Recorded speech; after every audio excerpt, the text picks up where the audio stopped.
आप पहले सोचिए। मित्रों, जैसा कि आपको पता है, आज एक बड़ा दिन है और इस आज के दिन एक महत्वपूर्ण विषय पर माननीय नेशनल जनरल सेक्रेटरी श्री तरुण चुग जी और हमारे सीनियर राष्ट्रीय प्रवक्ता श्री सुधांशु त्रिवेदी जी आपको संबोधित करेंगे।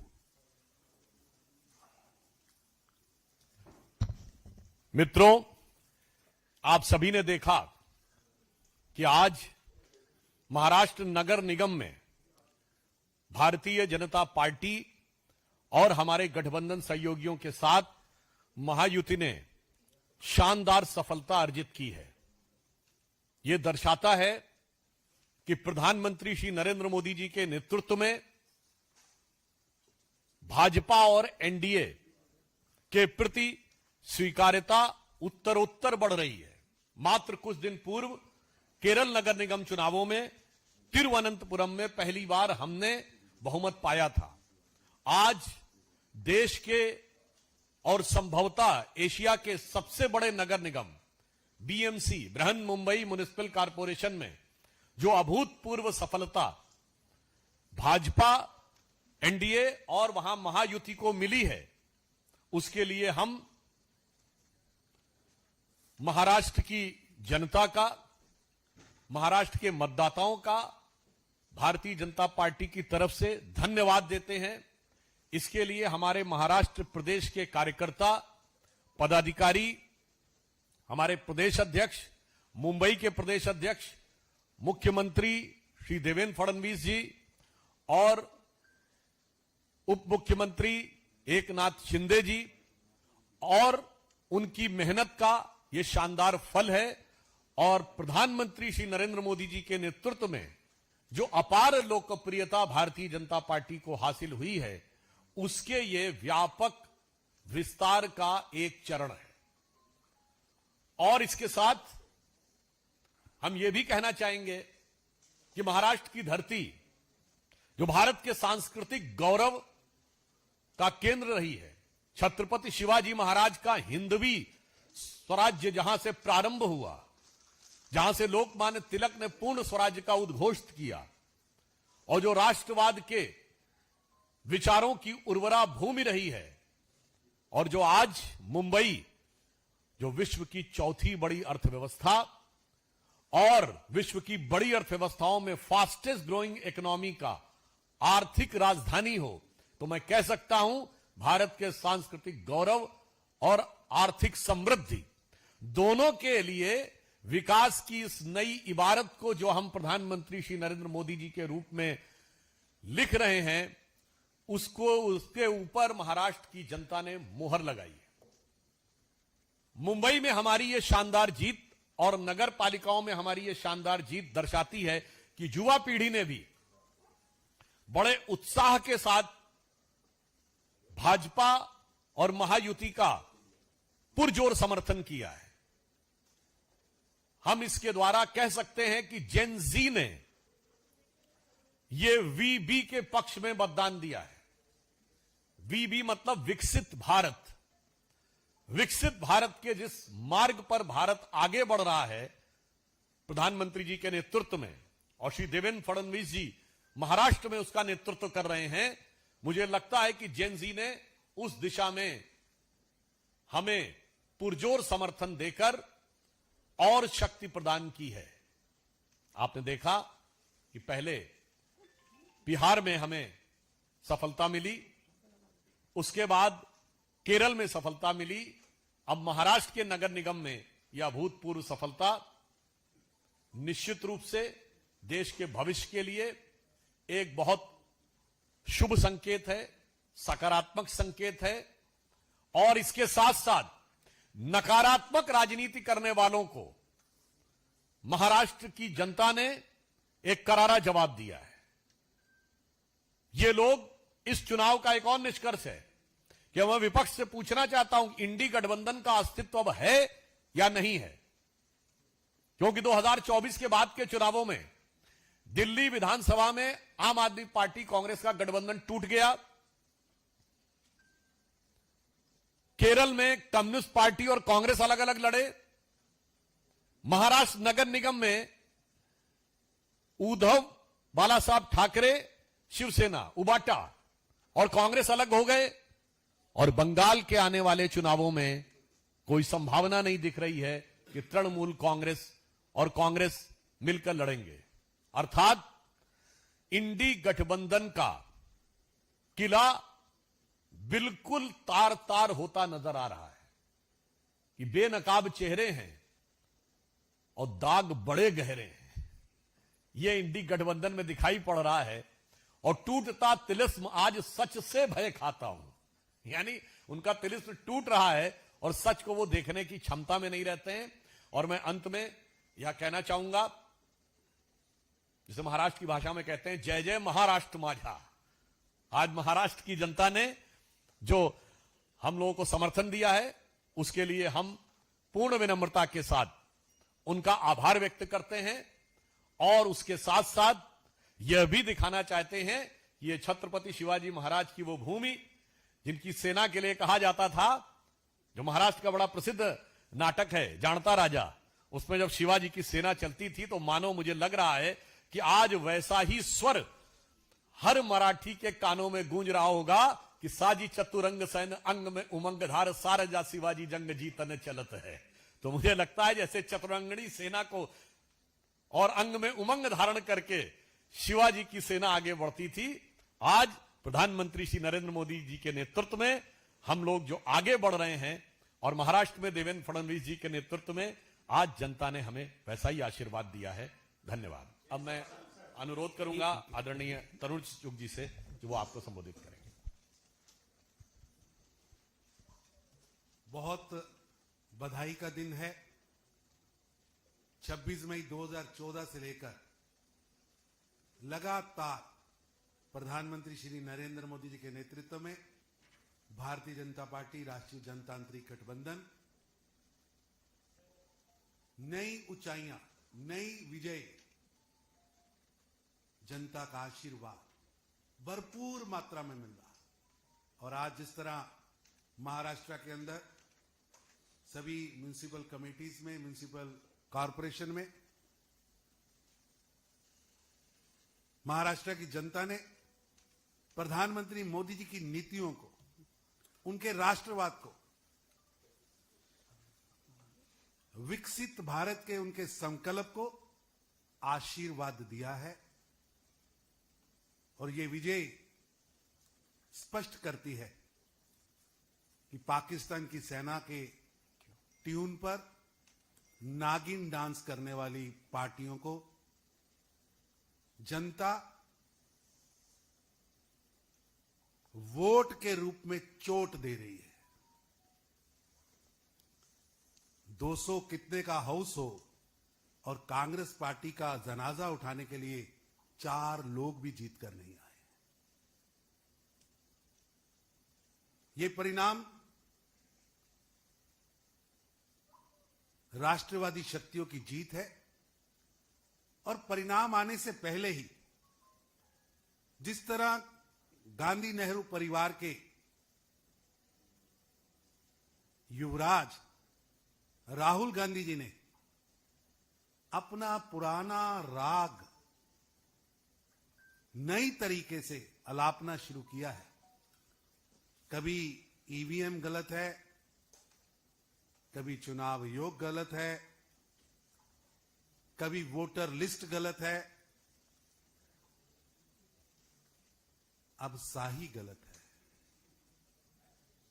राहुल जी, गलत है आपके कारनामे, गलत है आपका इतिहास, गलत है आपकी हिमालयन मिस्टेक्स, गलत है आपकी नीतियां, गलत है पाकिस्तान की ट्यून पर भारत के अंदर ऑपरेशन सिंदूर के दौरान नागिन डांस करना, देश के खिलाफ एक विदेशी टूल किट के तहत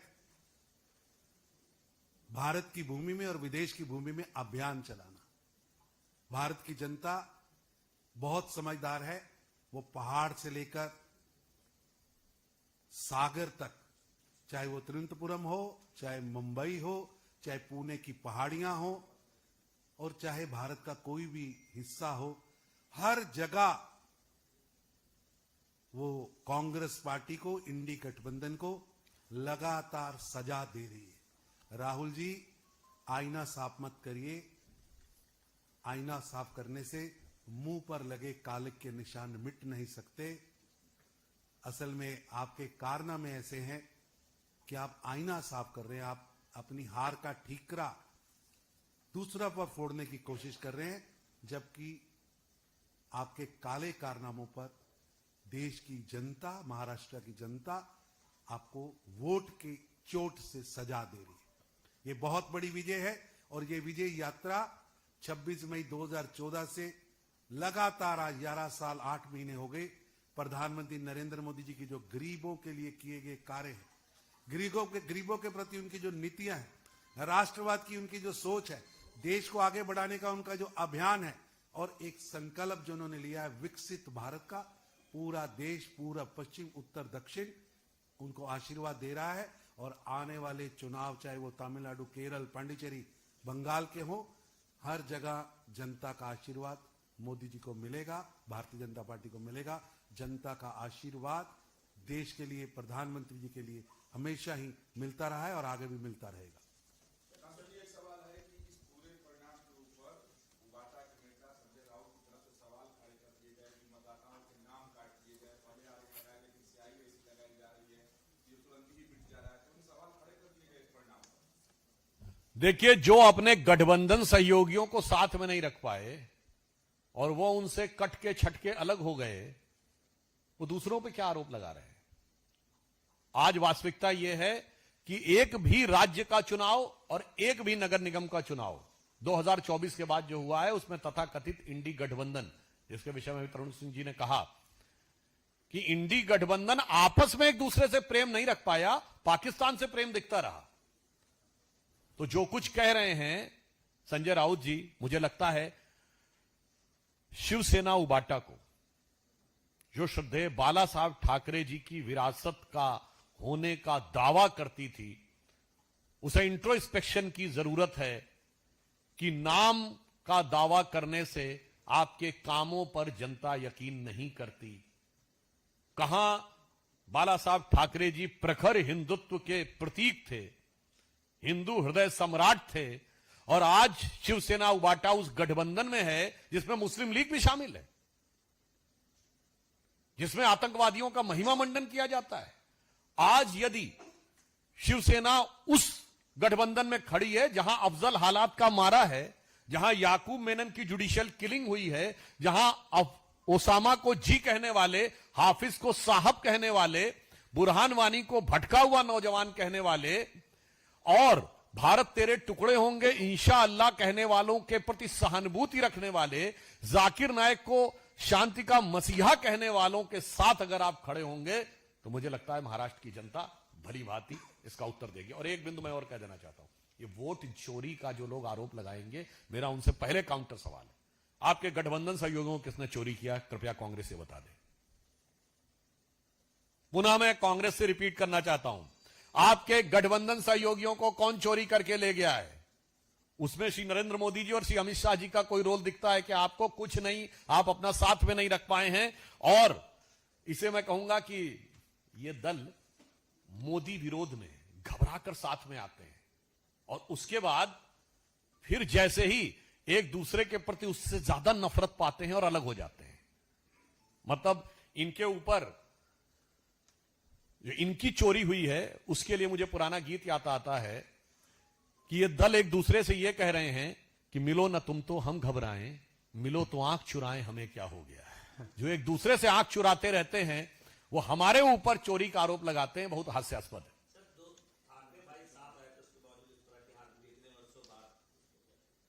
मुझे लगता है कि मैंने पुनः स्पष्ट किया कि श्रद्धेय बाला साहब ठाकरे जी के समय में शिवसेना एक सैद्धांतिक पार्टी होती थी। अब आप कल्पना करिए, बाला साहब ठाकरे जी ने कहा था 6 दिसंबर 1992 को रात 10:45 पे बीबीसी की हिंदी सेवा पे उनका इंटरव्यू था, जब उनसे यह पूछा गया कि आप पे यह आरोप है कि आपके शिव सैनिकों ने तथाकथित बाबरी मस्जिद गिराई, क्योंकि हमेशा कोर्ट ने उसको विवादित ढांचा कहा था।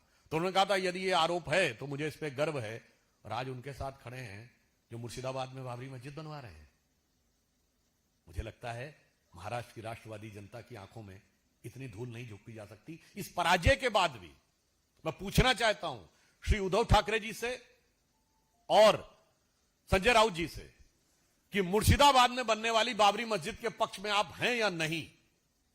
यदि आप उस विरासत के हैं जो बाला साहब ठाकरे जी ने कहा था कि तथाकथित बाबरी मस्जिद ध्वस्त करने पे मुझे गर्व है, और आज मुर्शिदाबाद में बाबरी मस्जिद खड़ा करने पे आपको गर्व है, मुझे लगता है इसके बाद चुनाव परिणाम ने जो निर्णय दिया है वो एकदम पाक साफ है। और वैसे चुनाव परिणामों के लिए एक पंक्ति और कह दूं, अब बिल्कुल साफ हो गया है। राहुल गांधी जी को नजर करते हुए कहना चाहूंगा कि अब तो उन्हें समझ में आ जाना चाहिए, 99 का खुमार उतर जाना चाहिए। जो थर्ड अटेम्प्ट में थर्ड डिजिट न टच करने के बाद भी जो 99 का खुमार था, तो उसके लिए एक पंक्ति समर्पित करना चाहता हूं कि वो पैरवी तो झूठ की करता चला गया, बस उसका चेहरा उतरता चला गया। वो पैरवी तो झूठ की करता चला गया, बस उसका चेहरा उतरता चला गया। रंगत समझ में आई मगर आई देर से, कच्चा था बहुत रंग उतरता चला गया। धन्यवाद। धन्यवाद।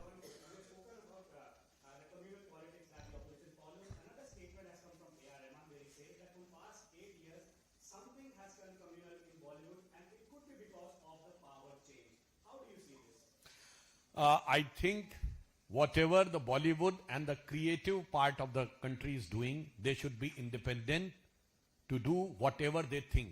But as far as the previous times are concerned, it is very much evident from the fact, and a study has been undertaken also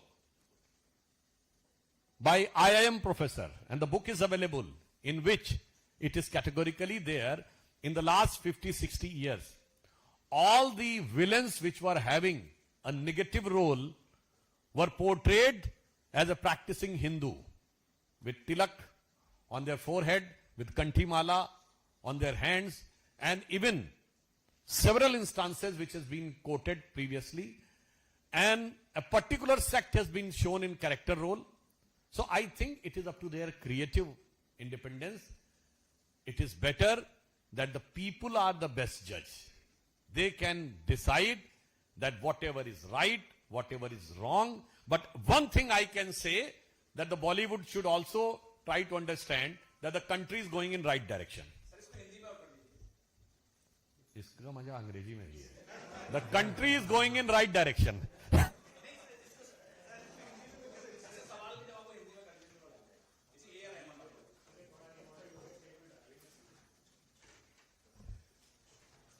देखिए, सिनेमा और कलात्मक क्षेत्रों में कार्य करने वाले लोगों की सृजनात्मकता को, की स्वतंत्रता का हम सम्मान करते हैं, और उसके ऊपर किसी भी प्रकार का वैचारिक अध्यास नहीं होना चाहिए.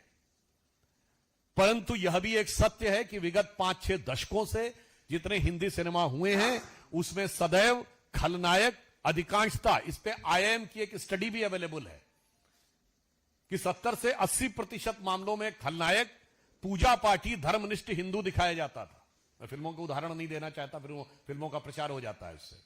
और कैरेक्टर रोल में एक विशेष प्रकार के मजहब का व्यक्ति दिखाया जाता था. परंतु वह भी कलात्मक स्वतंत्रता थी, और आज भी जो है उसको भी हम कलात्मक स्वतंत्रता के रूप पर ही उसका सम्मान करते हैं. परंतु अंततः इस सम्मान को जनता के द्वारा किस रूप में स्वीकार किया जाता है, इससे तय होता है. और जनता के अंदर उत्तरोत्तर जागरूकता आ रही है. और मैं सिर्फ एक बात कहना चाहूंगा, वैसे यहां पर इंग्लिश में नहीं बोली थी, हिंदी फिल्मों में जो प्यार मोहब्बत पे फिल्में बनी हैं, उसके प्रतीक कौन है? लैला मजनू, शीरी फरहाद, जोधा अकबर, सलीम अनारकली. वैसे आप लोगों के विवेक को छोड़ता हूं, एक मुगल बादशाह बताइएगा जिसकी एक पत्नी रही हो. मगर एक स्त्री के प्रति निष्ठावान समर्पित प्रेम के प्रतीक वही है. यह भी कलात्मक स्वतंत्रता थी, और आज भी जो है वो कलात्मक स्वतंत्रता है. इसलिए इसे जनता और दर्शकों पर छोड़िए. बट दर्शकों का वर्ग यह दर्शा रहा है कि अब छावा जैसी फिल्में भी स्वीकार की जा रही हैं, और यह मैं कह सकता हूं कि देश सही दिशा में जा रहा है. जनता की सोच, the thought of the country is going in right direction.